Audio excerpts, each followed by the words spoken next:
ever looked at a house mouse stamp and thought it would be too difficult to color? Today I'm going to show you just how easy it can be using Zig Clean Color Real Brush markers. Plus we'll do some stamping, masking, and create a spooky Halloween night sky. Welcome back to my channel and my craft room. I'm Kelly Wicker, and today we're creating this adorable Halloween card featuring Monica and Amanda from the Spellbinders House Mouse Holiday Dreams collection. Let's get started. Today I'm sharing one of the newest releases from Spellbinders, the House Mouse Designs Holiday Dreams collection. Spellbinders sent me the entire collection, and as a proud affiliate, I couldn't wait to start creating. So for today's card, I'm using the adorable Halloween dragon stamp set featuring Monica and Amanda. So before we get started, let's look at all the cards I made with this collection. Let me bring them in here real quick. I love how they all turned out. So we have made a Halloween. This is what I'm going to be creating today. I have a Thanksgiving card, super cute. And a few Christmas cards that I made. So fun. And house mouse designs are actually really easy to color. Don't be intimidated by that. Alright, so without further ado, let's go ahead and get into the card making fun, y'all. So I have my Misty stamping tool out along with the panel of Distress watercolor cardstock. Since house mouse stamps are red rubber stamps, you want to make sure you remove the foam insert or mouse pad from your Misty. If you're using a grip mat like I am, you can leave that right in place. That's okay. So I'm going to be pulling out the Monica and Amanda stamp here, and I'm going to place it near the bottom of my card panel. I'm going to use the grid on the Misty to help line things up. And then I'm going to be inking up the stamp with Lawn Fawn Jet Black ink. I'll stamp the image a few times to get a nice crisp impression, using the grid lines, like I said, on the Misty to help keep everything lined up nicely. I'm also using my stamp pressure tool to make sure I get a nice even pressure across the entire image. Once that's done, I'll clean off the stamp with a little water and a soft cloth. That impression turned out beautifully. Just wait till you see it. Alright. See, that's nice and crisp and black, just like I wanted it. So now we're going to go ahead and finish cleaning up things here. I'm trying to get better about doing that. And we will move on to the next step. So now it's time to do a little die cutting, y'all. And I have my Spellbinders Platinum 6 out, ready to go. First, I'm going to be die cutting a matte layer from Spellbinders Color Wheel Raven cardstock. I'll run that through the machine. I'm using the largest die from the A Matting Basics die set. I love using the Matting Basics die sets. I use them all the time. I am not one to measure. So these are just handy for me. I like that nice precise edge that it gives, that beveled edge. I think it looks nice. So once that's cut, then I'm going to grab the largest die from the A2 Matting Basics B die set, and I'm going to line this up here on the panel where I want it carefully. And then I'm going to run that through the machine. Alright, that's done. That looks good. And so once that's cut, then I'm going to be reaching for an older Spellbinders die set called Witch on a Broom. I'm not sure if this is available anymore. I thought the little bats would be perfect finishing touch for this card. So I'm going to cut all three of them out. I'm cutting them out on the Raven cardstock because some scrap that I had left over. Alright, those are so cute. And just going to put those dies back real quick before moving on. So now that everything is cut, now it's ready to go on to some coloring. Okay, so now it's time to color Monica and Amanda in with my Zig Clean Color Real Brush markers. I absolutely love these markers. They are so vibrant and flexible with that brush tip. It makes them a joy to color with.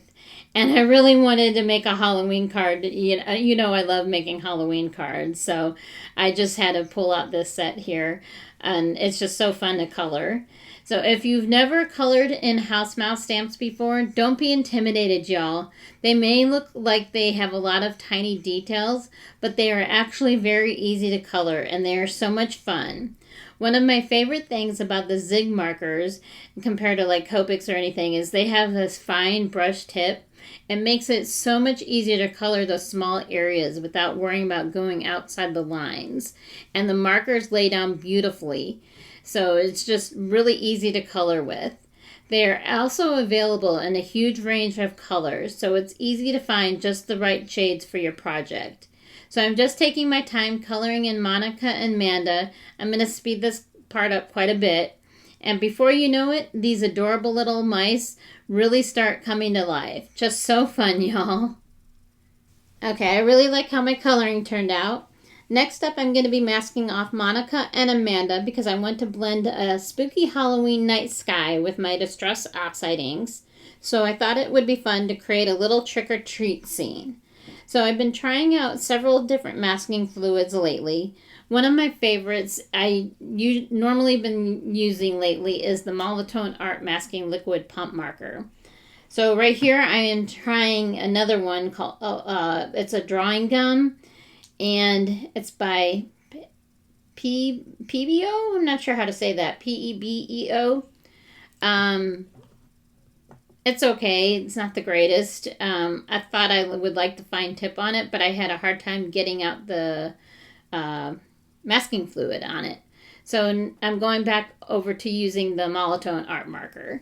So I really like using the Molotone Art Masking Liquid Pump Marker. I really do, because the pen tip gives you a lot of control, especially around small details.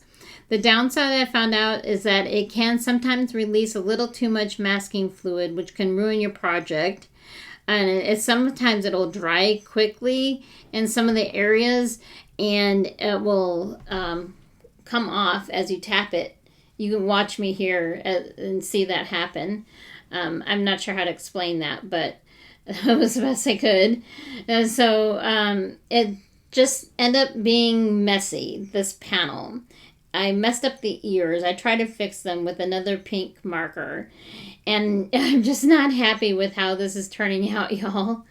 So I think I'm going to scrap this panel. In fact, I know I'm going to end up scrapping this one. I'm going to fix it off camera. And I'm going to redo the stamping and the coloring and all that.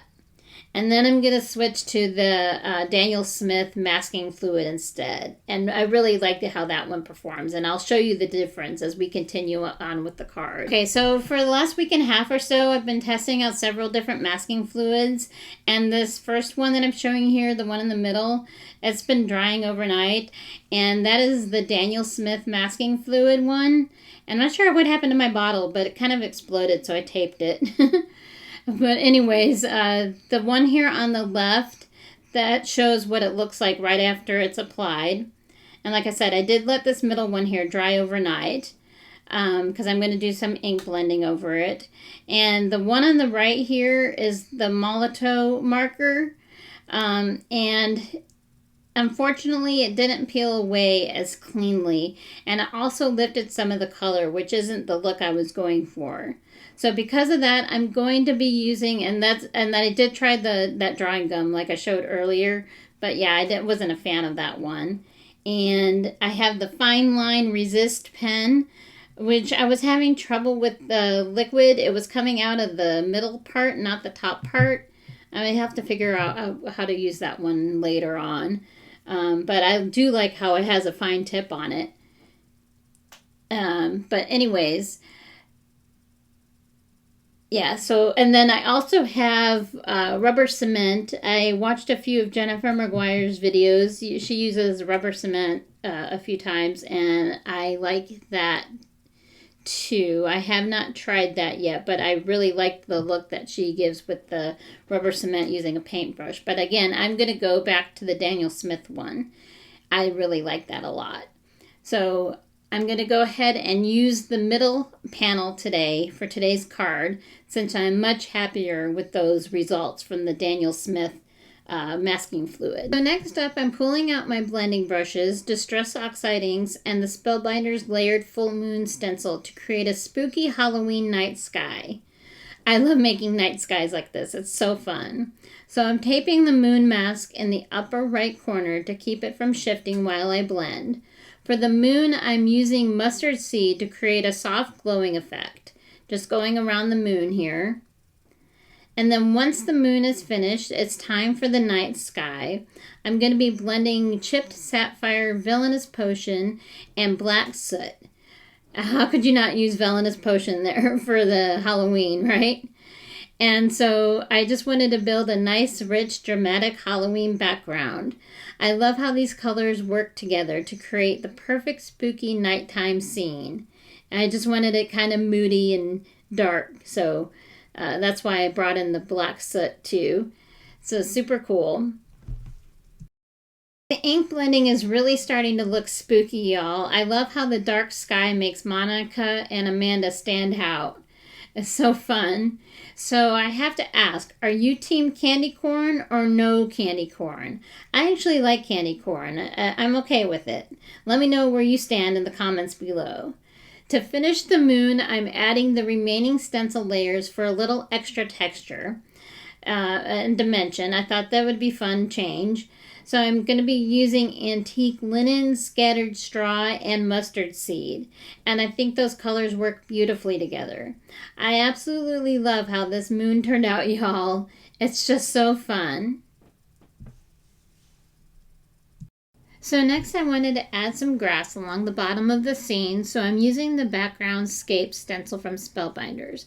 Unfortunately, I don't think this stencil is available anymore, but Hero Arts has a very similar one that I'll link down below. I'm blending on Rustic Wilderness Distress Oxide ink to create the grassy look down at the bottom. I wanted those brush looking strokes for the grass to add some texture there. And honestly, if you don't have a stencil like this, you could easily freehand the grass with your blending brush. No big deal. So now it's time to add some stars to the background. I really wanted some stars, so I'm going to be pulling out my Tim Holtz flat box along with Perfect Pearls Confetti White. I just love doing this with the stars using Perfect Pearls. It gives the stars a soft pearlescent shimmer instead of a flat white look. So I'm loading up my fan brush and I'm going to splatter all across the sky. And I think it adds the perfect magical finishing touch to this Halloween night scene. Just look how cool this will look in just a second here. And just masking off that moon there because I didn't want any to go around the moon. This is so fun. Alright, that looks good. I'm going to dry that off camera before moving on to the next step. So now for the fun part, y'all, removing the masking fluid. I love to do this. So I started by using an adhesive eraser to loosen it up, and then I switched to using my fingers. I didn't want to be too aggressive and risk damaging the watercolor cardstock. I don't know about you, but I always find this part so satisfying. It's so much fun peeling away the masking fluid and watching the finished scene appear underneath. It's just so cool. And the colors here, they faded a little bit, but not too bad. So that looks really good. I like how that turned out. I love that Daniel Smith masking fluid so much. I think that's my favorite. So there are just a few little white gaps that need to be colored in after removing the masking fluid. So I'm taking a moment to fill those in before moving on to the next step. Next, I'm pulling out some Spellbinders Color Wheel Fog cardstock along with Raven cardstock for my sentiment. I thought the fog cardstock would be nice change from bright white. It will stand out against the dark background, but it has a softer look. So the stamp set includes several fun Halloween sentiments, and for today's card, I'm using no tricks, only treats for you this Halloween. So I'm pulling out my Misty stamping tool here to help with the stamping. And I am using Lawn Fawn Jet Black ink for a nice crisp impression. And I'm going to stamp it several times to get that nice crisp impression. And then I will go ahead and do all the die cutting off camera. There we go. That looks really good. Yeah, I stamped it 3 times. All right, I'm happy with how that looks, and I will be right back after I do the die cutting. Okay, I just love that layered full moon look on this card. I think it adds so much interest to the background, and it really completes the Halloween scene.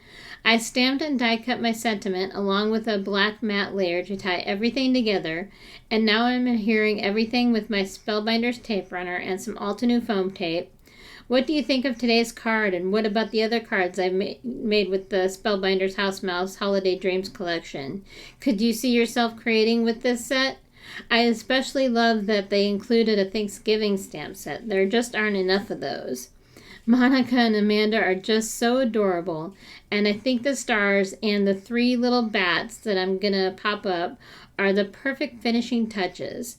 This card was just so much fun to make, and it came together easier than you might think. I'll have all of the Spellbinders products, mostly all of the Spellbinders products I used, and mostly all the Amazon stuff that I used, linked down below, listed in the description box. If something is no longer available, I'll do my best to link something similar, a similar product. If you enjoyed today's video, I'd really appreciate it if you give it a thumbs up, subscribe if you haven't already, and watch all the way to the end. It really helps support my channel. And if you made it this far, let me know by leaving the word Halloween in the comments. I'd love to know who stayed until the end. Thank you so much for watching, for shopping through my affiliate links, and for supporting my channel.